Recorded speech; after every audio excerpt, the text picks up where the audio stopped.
Hello there and welcome to your weekly Winol News podcast. My name is Lenny Teague and I am joined by... I'm Beatrice Beresford.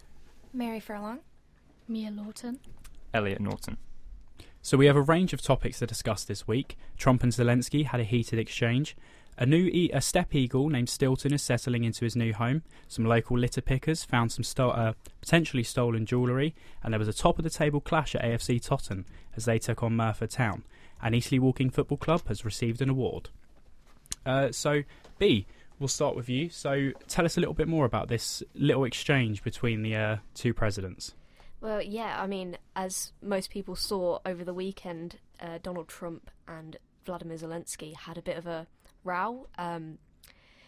Basically, Trump was saying that Vladimir Zelensky wasn't grateful for all the aid that the US have given Ukraine and all of that. And now, actually, recently, today, I believe, the US have pulled all military aid from Ukraine. So, yeah. So what exactly is that going to mean for Ukraine in the midst of the war? Well, it's the Ukraine. A Ukrainian MP said that they have enough military stockpile to last half a year, but for Europe more specifically as well, we're going to have to pick up the slack that the US have, left. Okay, interesting. Is there anything else you would like to add on that topic? Any other questions from anyone else? I was going to ask, do we think this is an issue that could be resolved in the future? So JD Vance said that he's open for peace talks with Ukraine, and they also that it's theorised that they're doing this to force Ukraine into a peace deal with Russia. Yeah, and the EU have already laid out defence plans and stuff like that for them. Seems like Trump's doing everything for his Nobel Peace Prize. Yeah.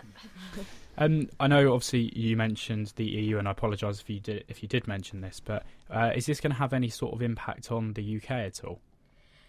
Well, Keir Starmer has yet to say anything about it. I believe Angela Rayner is going to do a interview about what this means for our budget and everything like that, but yet to find out, basically. Okay, and so moving on to a bit of a happier story. Mary, would you like to tell us about this steppe eagle that's settling into a new home? Yes, Stilton is settling into the Hawk Conservancy Trust near Andover. He is a steppe bird, and by 2010 they have decreased over 60% of their population. And they were considered a endangered species in 2015, and yeah, he's settling in pretty nicely. He's a very vocal and happy bird, they say. So you mentioned that it's an endangered species. With Stilton being in a new place, is there any plans to breed, or I don't know if that's a term for birds, but to obviously increase the species? Yes, with him there, they're able to protect him as well. If they are able to get a female bird, they might be able to help out, I guess. But for the most part, right now, he is the only steppe bird they have, or steppe eagle they have, and they're just taking care of him right now and making sure he stays safe, kind of thing. It's quite interesting you say about him being endangered and the percentage that he's reduced by. You said 60%, I believe. Where's his natural habitat? Has he been brought over from somewhere else, or has he been found in the UK? No, so steppe eagles are found in Europe, Asia, the Middle East, and Africa, and they're usually found in grasslands. But why they're becoming endangered is because their habitats are becoming lost and damaged, and so they are losing their homes, and that's why they're becoming endangered. Okay, well, thank you for that insight, Mary. Is there anything else anyone would like to ask before we move on? I think it's just sad that we're not only causing deforestation, but the impact of deforestation is that animals like Stilton are losing their habitats and are being put into situations like this. I mean, a steppe eagle is quite a majestic creature, you would think, so kind of sad that they're being wiped off the face of the earth by us. Hopefully Yes. he's settling into his new home well. Yeah. They say he's happy and very vocal, which is really... That's good to hear. Sound of freedom. Yeah. Okay, so again, moving on. So Mia, some local litter pickers found some jewellery.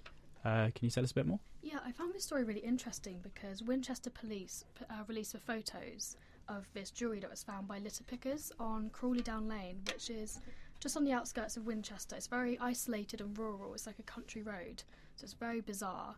But Winchester Police have let out very little information. We don't know if it's stolen jewellery, we don't know if it's been abandoned, but given the very odd location that it's been found, it is very interesting.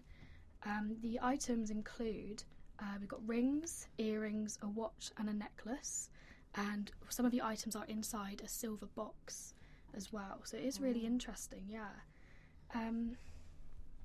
But they are encouraging the public to all take a look at the photos, and if they recognise any of them or have any idea of any information how they got there, to contact the police right away. So you said they've not really given any proper insight into it except for some photos and stuff. Yeah.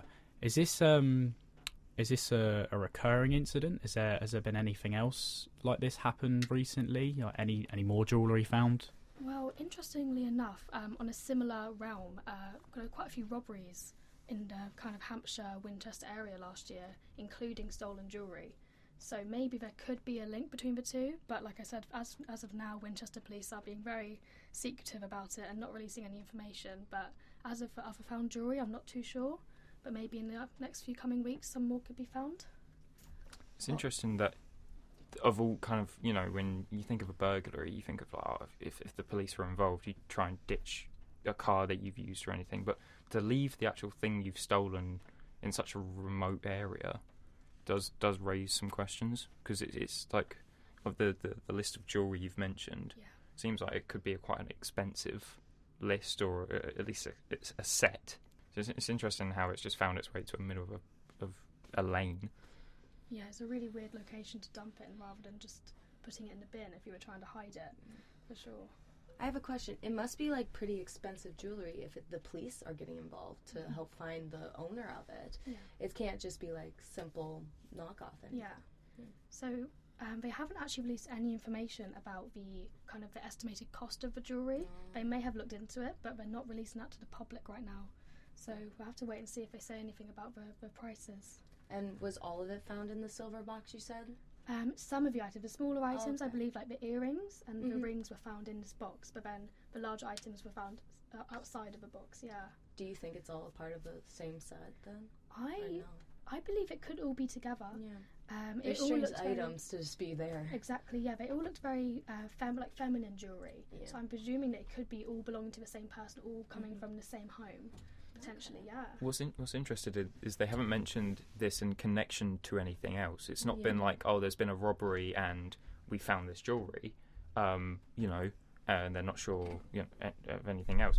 There's been no report of any break-in, but there's been previous break-ins, as you've mentioned, but there's not one that's almost linked to this jewellery in itself. So it's interesting just to add to that kind of, how did it end up there? It's kind of a mystery. There's no. It makes you think, like, how long back was this stuff taken? Yeah. How old is it? Was it like recognisable at all? Like, was there like a family crest or something on it, or anything like that? No. So the necklace was a pearl necklace, and it's very unique looking.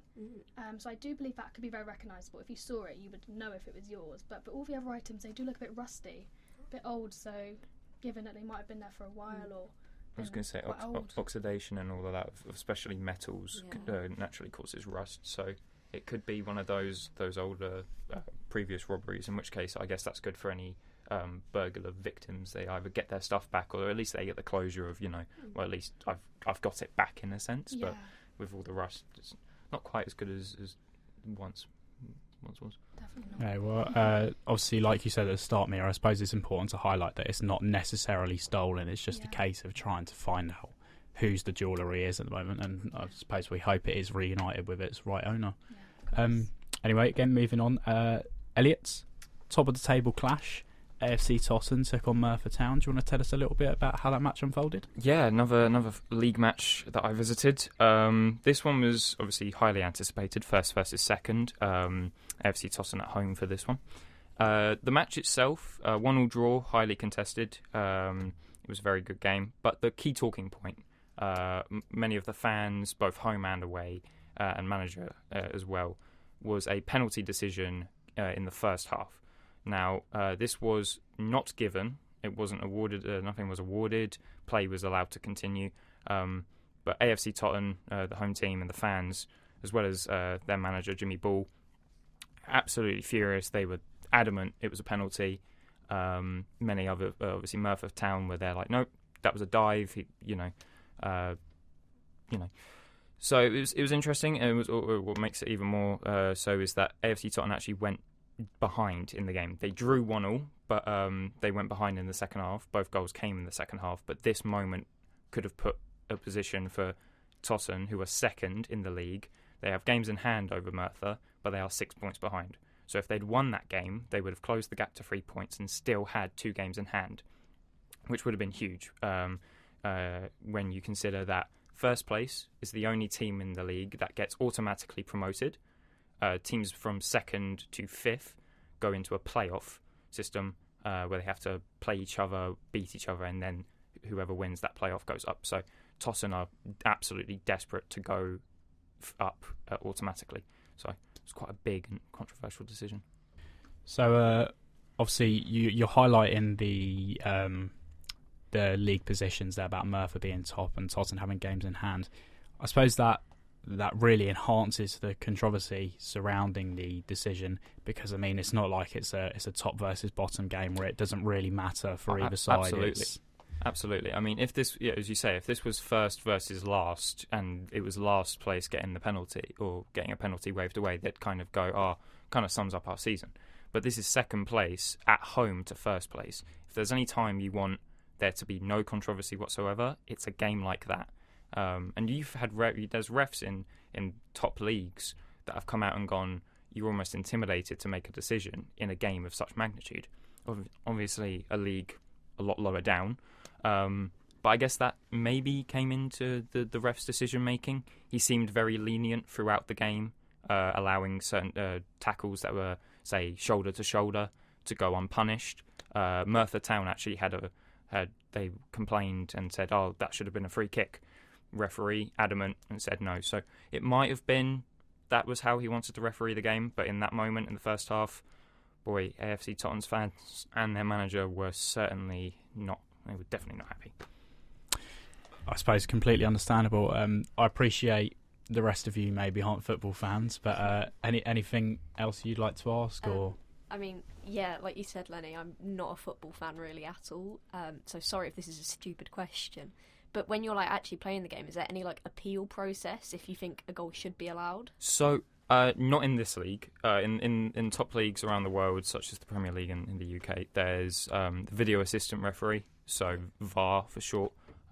So if a ref says no penalty or penalty, a separate group of people will look at replays and determine whether it was or was not, and then award or not award based on that. But in this league, there's nothing like that. In fact, up in the gantry, I was the only person there with a camera. So there's no sort of replay system. It's very much solely on the referee and the 2 linesmen on the pitch watching the players in real time. So any decision happens in the moment. And if you get it, you get it. If you don't, you don't. I have a question. So were you at the game? Yes. Yeah. Do you remember, were the fans, visually upset at the call? Massively. Yeah. So behind the goal was Merthyr Town fans, the away end, as it were. But interestingly enough, the other end of the pitch was actually split between Merthyr Town and Tottenham. And I don't know why that decision was made. I thought, considering the game and the 2 teams involved, you would deliberately split them. But there was some serious kicking off between... Merthyr Town's almost rubbing it into the Tottenham fans, going, "Ha, you didn't get it." But no, Tottenham fans were very vocal. So this happened probably 10 to 15 minutes, possibly 20 minutes into the game. There's no official record for when it happened. It's just me going off of memory alone. But yeah, from that moment until half time, there was no silence. It was literally Tottenham fans screaming, shouting, trying to get the ref's attention or call attention to it.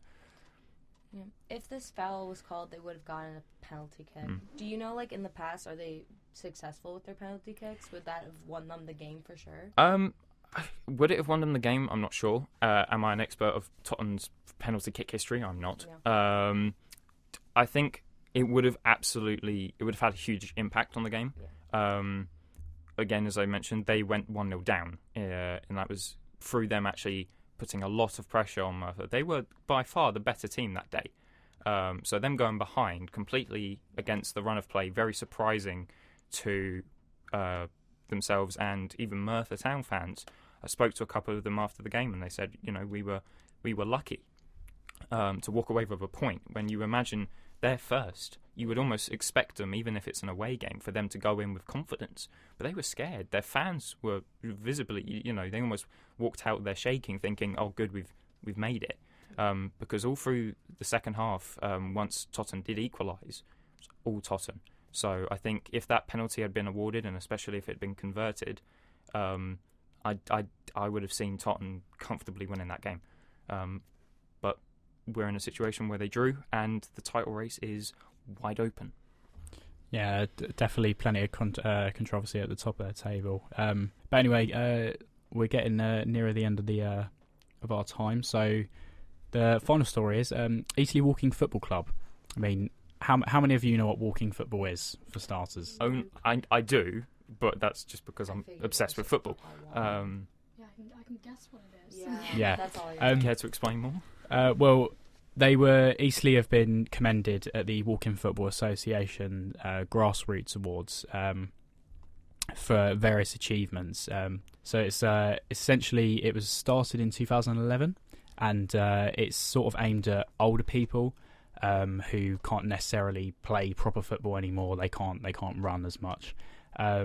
So yeah, walking football. It's a very very slow paced kind of sport and game, but it's just a way for the people who have loved football for their whole lives to carry on playing into their 60s and 70s. And Eastleigh have been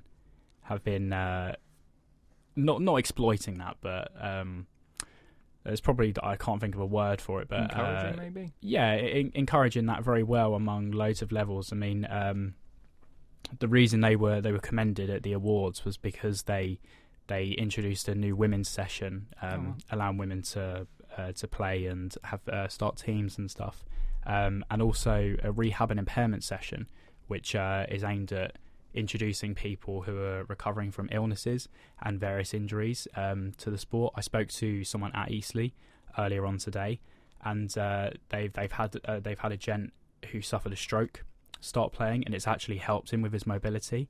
Again, they have several people who suffer with Parkinson's playing. So it's all about just sort of including everyone and having that sense of inclusivity where you don't have to be in full fitness to play this sport. You can still play it no matter your age, gender or condition. Yeah, that's fantastic. I mean, the fact that you as you say, someone that's suffered something as serious as a stroke is able to continue doing something that they love is huge in terms of success for the group. It's lovely to see. I mean, anyone else? Yeah, I mean, like, I feel like as well, like, professional athletes, they go from like working out 24/7 to when they retire just like living their life. So I suppose it might be nice for them to like trying to kind of like transition out of the non-stop life that the professional sports give them. Yeah, I mean, there's been quite a few cases where footballers specifically don't cope well with the transition from playing into retirement and not playing the sport they love anymore. And obviously not necessarily professional, but even people who have played at a lower level, even like Sunday League playing for their pub team, they, like 30, 40 years ago, they can still play football, even if it's not at that fast pace. But it's, like you say, it's all about carrying on playing in that sport they love, no matter their age or like I said earlier on, gender or condition. And it does avoid that kind of transition where it's like you hit a certain age or something happens where you can't do this anymore. It's it's impossible for you to play football. It's not, and walking football as a sport and Eastleigh as a club have done really well to demonstrate that. I quite love the idea of the walking football, especially for people in their 70s who are most likely retired. It gives a really social aspect to their lives and like builds a community over their love of the same sport, which is really nice. Yeah, it is nice to see. Like you say about building a community, Eastleigh actually have around 200 active members, so it's not like it's just sort of like 6 or 7 people joining up for a kickabout once a week. It's a lot of people. And it is probably a really good aspect for people of an older generation who might not have as much family or friends, that they can still have that social aspect in their lives, and they don't have to worry about not having people. But it's a really lovely sport. It's not only like a good amount of people doing it, it's a diverse group doing it. If I'm not mistaken, you mentioned obviously the introduction of the women's team, and I don't know how successful that's been, but just having it is probably a major step. Well, I don't know exactly how successful Eastleigh women's team. I know the whole club has won quite a few trophies. I'm not sure the exact divide between men and women's, but there is Heather Kirkland, who was judged as the female referee of the year at the same awards, is a member of the women's team. And she's played for England women's over 60s walking football team. Oh, wow. So on a national level, there is a big impact, because there is national teams, same as you would be seeing Harry Kane and Bukayo Saka turn out for the England team. There's people doing that 30, 40 years older, and they're playing in tournaments all across Europe and across the world. It's quite impressive to see, to be honest. So these tournaments, are they designed for, like, is there like a prize fund, or is there money given? Is it like, did they win anything? What's the goal of these tournaments? I'm not entirely sure. I imagine it's a similar structure to how normal football competitions work, just sort of winning the trophy and potentially some prize money as well. Obviously, there's not the same level of sponsorship and broadcasting rights in walking football, so I don't imagine the prize funds are huge, but there's probably still decent amounts that really help small and local clubs like Eastleigh. Have you guys got any questions? You may have said this earlier, so apologies if you have, but like walking football is just strictly walking. There's no running involved, like, at all. Well, some of the clips I've seen, there are, like, I think you can jog and sort of get a little bit of momentum behind you, but it is mostly, I don't think you could run onto the pitch and start sprinting down the line. Teenagers sly tackling it. I think it is exclusively walking and light jogging at best. Okay. Anyway, that is all we have time for today, unfortunately. Thank you all for joining me, and that has been your weekly Winol News podcast. Thank you for listening. Bye.